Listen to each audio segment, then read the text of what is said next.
This pleasant street is in San Remo, California. As nice a place to live as you'll find anywhere in the West. And here are Phil and Laura Martin, waiting impatiently for their daughter Sally, due home from college.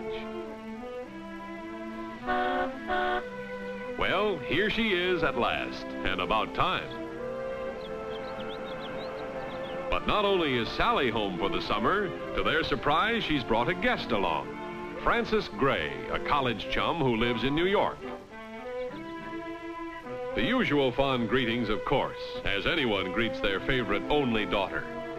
Then the Martins begin to wonder why Sally's friend Frances is stopping off in San Remo before going east, San Remo being quite a bit out of her way. But they soon find out. Well, Mother and Dad, we may as well confess. We have a plan. Oh? First, I'll show Franny San Remo. That ought to take 20 or 30 minutes. Then I'll go east with her, and she'll show me New York. How about it? That's a good even Steven proposition. Mother, your daughter's a born bargainer. All the way to New York? Oh, gosh, Mrs. Martin, you make it sound like the end of the world. Really, it's only a few hours away. A few hours? Of course, Mother. You can fly coast to coast in only 8 hours. Well, if it's all right with your family, friend, it's okay with me. How about you, Mother? Well, yes, I suppose so. Oh, Mother and Daddy, you're the mostest. New York, here we come. Not so fast, young lady. What about reservations? Well, it so happens that Well, we've already reserved seats on TWA. Real sure of yourself, weren't you? Okay, darling. I'll pick them up this afternoon. Well, after visiting with us a few days, the girls were off, bound for New York. They were walking on air even before they got on board. For Sally, this was the time of her young life. And for Frances, it was a treat to have Sally along.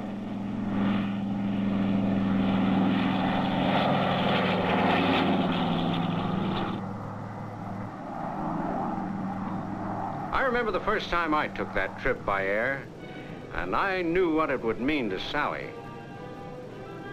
They told us all about it in postcards we received a couple of days later. All about the fun they were having, the thrill of being airborne by Constellation on a sky-high adventure over this great land of ours, wonderful sights to see way down below. The Grand Canyon, for instance, one of the 7 wonders of the world.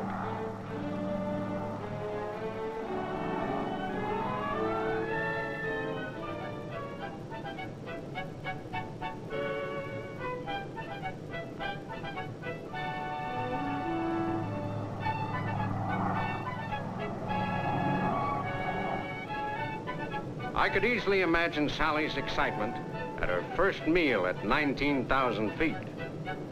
And remembering the kind of food service, my guess is that both girls would have no trouble at all disposing of it.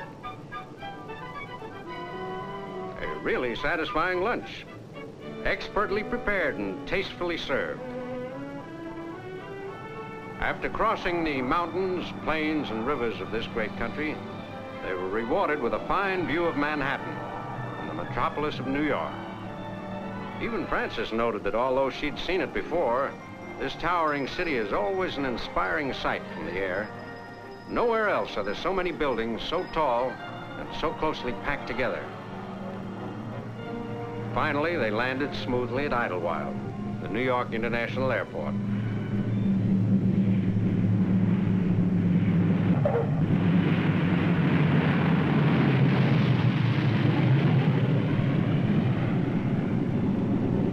Kid sisters can be something of a nuisance, like being met at the airport.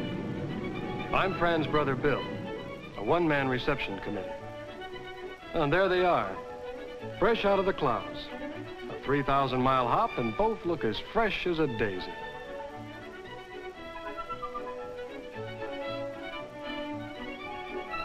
The usual brother-sister bit with Fran, and a good close-up look at the girlfriend from the West. Very nice.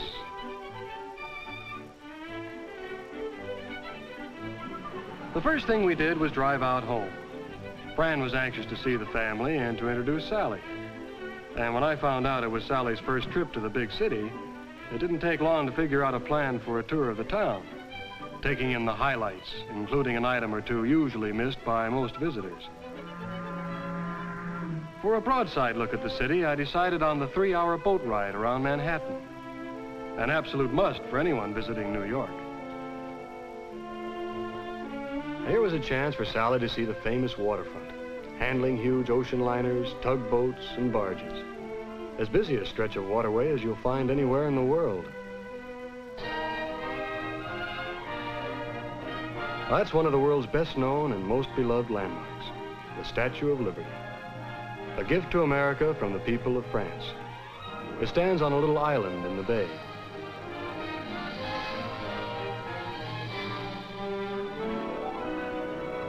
We're now at the tip of Manhattan, the Battery, where the original Dutch settlers first landed. Here is Castle Clinton, the ancient fort that is now dwarfed by towering skyscrapers. Scenes at the Museum of the City of New York show early days. Now here is Stone Street in 1659. And South Street under the towering sails of the famous clipper ships. The ships that raced from China with a harvest of tea. In 1792, the city's business leaders met under a buttonwood tree to found the New York Stock Exchange. Today, the exchange at Wall and Broad Streets stands on almost the exact spot at the center of the busy financial district. Here, where the Sub-Treasury building now stands, is where George Washington was inaugurated as first president of the United States. At the head of Wall Street stands Trinity Church, the first Protestant Episcopal parish in New York. The church was given a large tract of land by Queen Anne and became the richest parish in the country. The churchyard, said to be worth $25 million in real estate value, is the burial place of Robert Fulton, Alexander Hamilton, and other famous figures in American history.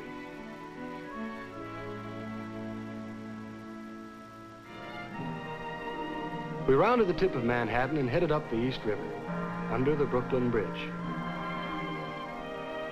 Sally was impressed with the Manhattan skyline along the East Side Drive, given new importance by that famous international landmark, the United Nations building. This is the headquarters of the organization comprising some 75 nations devoted to world peace. Along First Avenue fly the flags of the member nations, with more added as new nations join.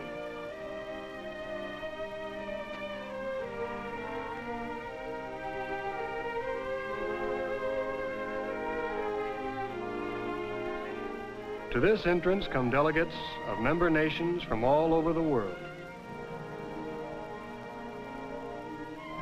When the General Assembly is in session, visitors crowd the galleries to see and hear the UN in action. Here we are inside the General Assembly, the most important meeting hall in the world today. We rounded the top of Manhattan Island and we're back again on the Hudson River, moving south under the George Washington Bridge. This mighty bridge spans the Hudson from Manhattan to New Jersey. This is the West Side Drive, one of the major routes carrying traffic from the bridge and the New York and New England parkways. Commuters and motorists form a never-ending stream into and out of the metropolis of Manhattan. That massive dome building is Grant's tomb, and nearby the beautiful Riverside Church. The next day, the girls visited the Midtown area. They walked up fashionable Park Avenue with its fine hotels and apartments. Modern glass-walled office buildings also line this famous street, the headquarters of some of America's greatest industries. 2 blocks away is fabulous Fifth Avenue. The girls were lucky to be there the day of a parade. This is a mounted troop of New York's finest.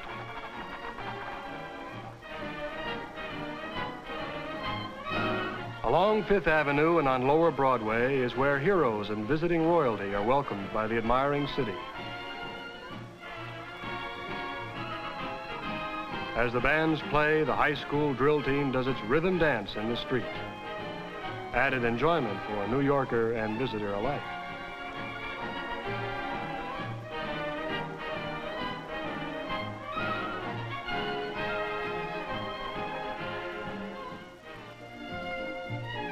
Fifth Avenue is world-renowned as the shopping center of New York. It also has culture, great museums, and a public library.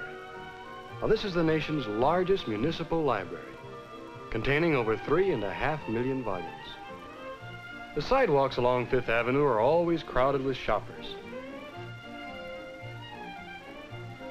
Fran and Sally did some shopping, too. They were just window shopping here, though.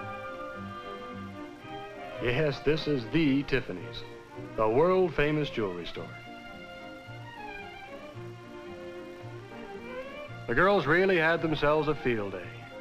They visited practically every shop on both sides of Fifth Avenue. But I guess shopping is one of the chief attractions when visiting any city, particularly when that city happens to be New York.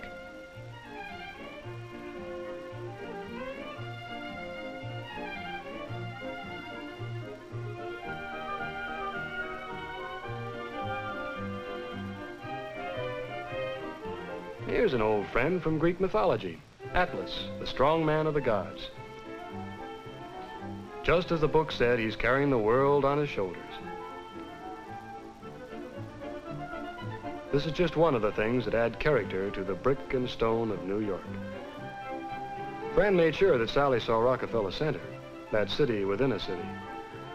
They strolled through the beautiful Channel Garden to the sunken plaza where a golden Prometheus looks over the outdoor restaurant. The flags of all nations add color to the scene.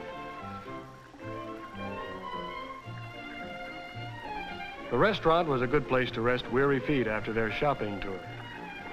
Sally was particularly impressed with what she called the delightful continental atmosphere.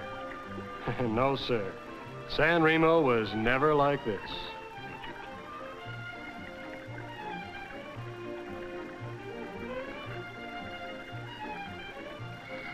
After lunch, there was no question as to what the next attraction was to be. Sally just had to go to the top of the famous RCA building for a bird's eye view of the city. This tremendous architectural masterpiece is actually a city within a city. Offices for thousands of workers, shops, theaters, radio and television studios. Name it, and it's here.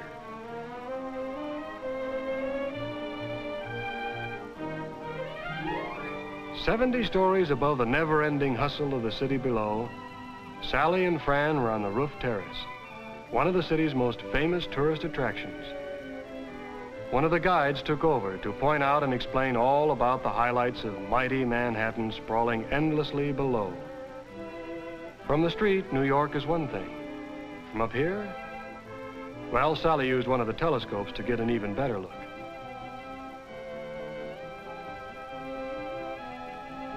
From the Hudson River on the left, then north to Central Park, the patch of green country that has been maintained as a recreation area in spite of pressure from the city on all sides.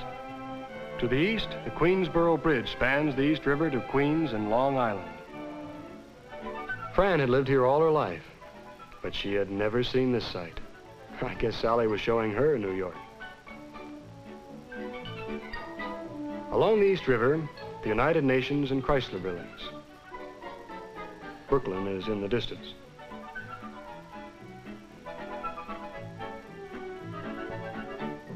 With the guide explaining the highlights, they completed the full circle when they saw the Empire State Building, tallest on Earth, over 1,400 feet above the street.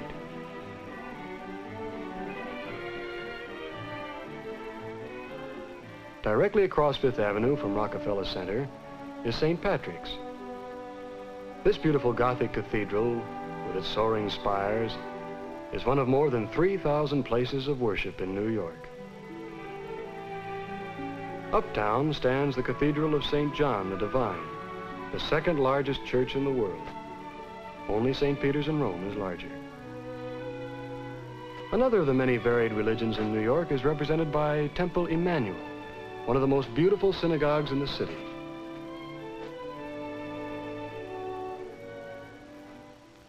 Mother, it's all so busy.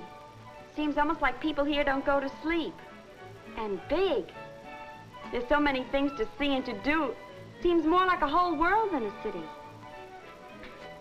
Cultural? You mean like libraries and museums and stuff? Well, no, not yet. Culture is scheduled for a little later. Tomorrow I'm booked for fun. With Bill Gray, Fran's brother. We're starting over in Coney Island and working our way up toward Central Park. He's the most. Yes. The next day, I took Sally to Coney Island. Coney is probably the best-known beach resort in the world. Oops. There's a surprise a minute at Coney Island. How we shot the works here. This first ride was like flying around on a giant roulette wheel.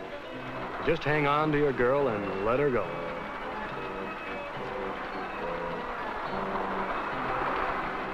Sally loved it.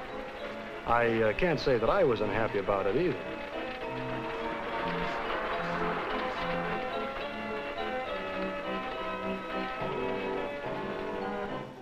Now, next came the parachute jump. The chutes are hoisted to the top of a high tower and then gently float you back to Earth.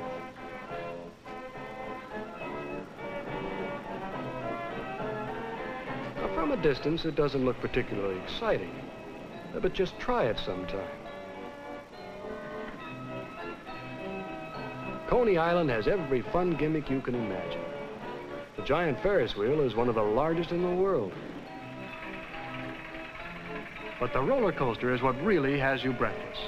From the moment they first release the car to climb to the top of the steep incline.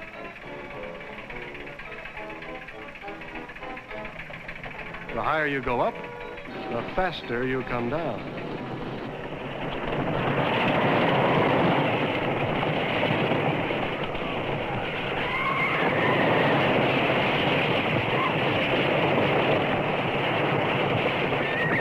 Sally got a real kick out of it. Wanted to take another ride. Me, I was ready for something more relaxing. Sally thought that was a real good idea, too. So before we knew it, we were at 59th Street and 5th Avenue.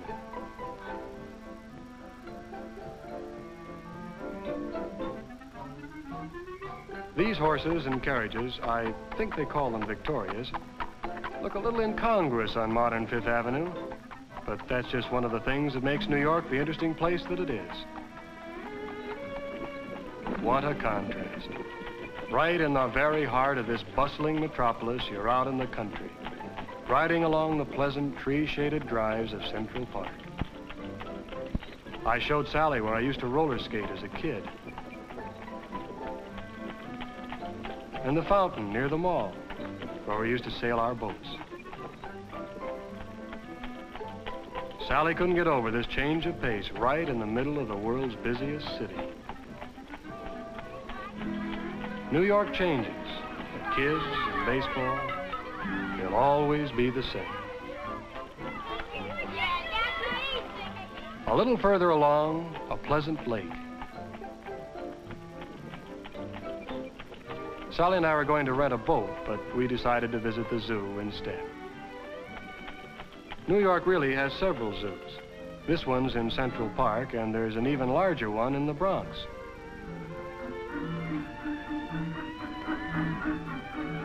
The apes and monkeys can always be counted on to act more human than people. And the polar bears just mope around waiting for the colder weather. Old Man Giraffe, the animal skyscraper, feels quite at home in this vertical city. He's always a big hit with zoo visitors.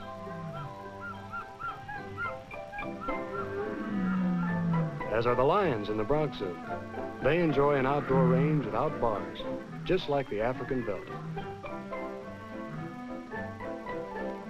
There's a children's zoo, too, where the small fry can play around with domestic animals to their heart's content.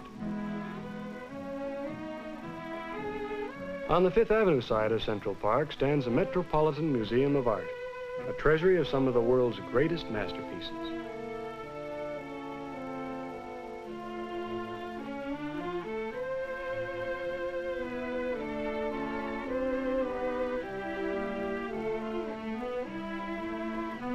The Met is also famous for its fine collections of armor, sculpture, historic costumes, and Egyptian antiquities.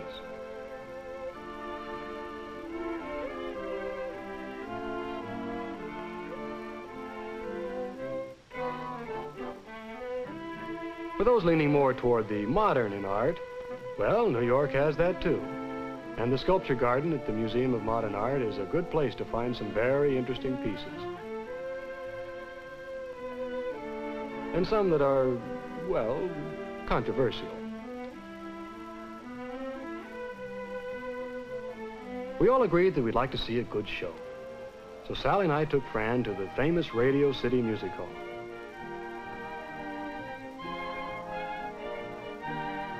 Now, this is another superlative. The largest theater in the world. And the Rockettes put on a dancing performance unique in the world of the theater.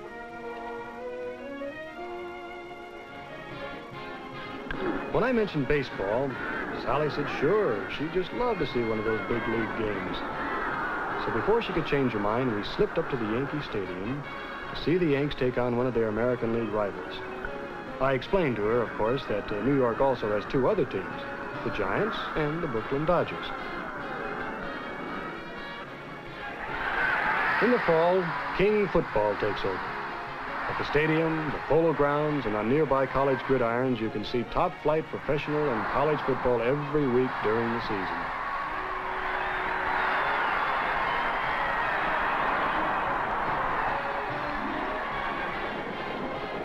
Then we went to Belmont Park. I didn't have to explain the rules of this game to Sally. She had her form sheet out and had picked a winner before I could get to the ticket window. The horse I picked looked like this slow-motion shot of a steeplechase race.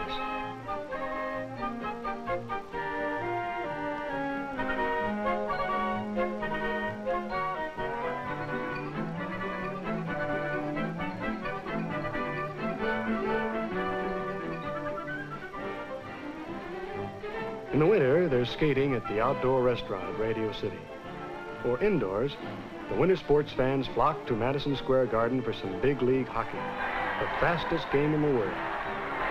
This is real rough sport.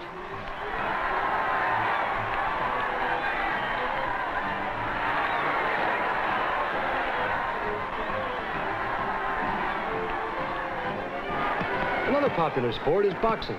New York has put on more than its share of championship fights.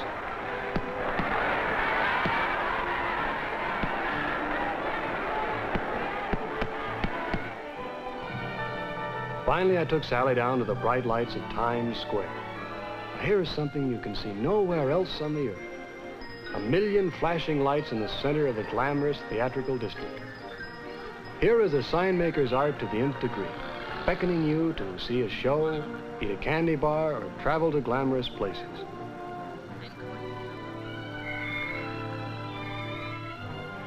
We were out on the town, so we took in the entertainment for which New York is so famous. We dined and danced.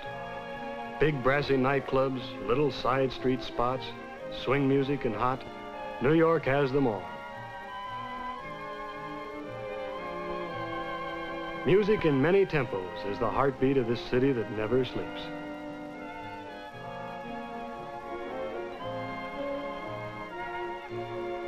Then the shortest month on record came to an end, and we all drove Sally to the airport for a flight back home.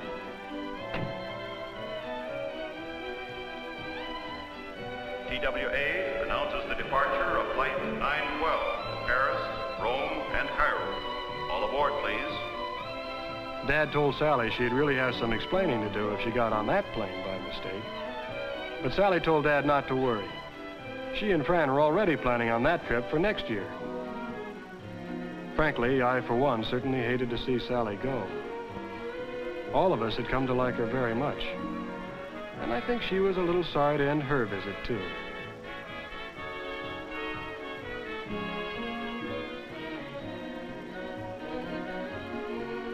While we watched Sally's plane taxi out from the terminal at International Airport, Fran was already planning her flight back to college. And I got to thinking I might like to go west for a little while myself.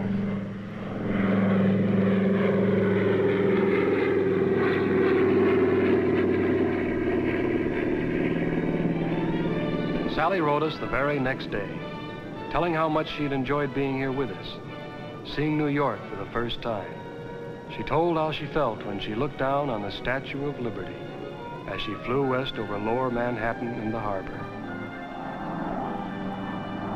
That was her last glimpse of the magnificent skyline of Manhattan. And as far as Sally was concerned, one of the real exciting wonders of the world.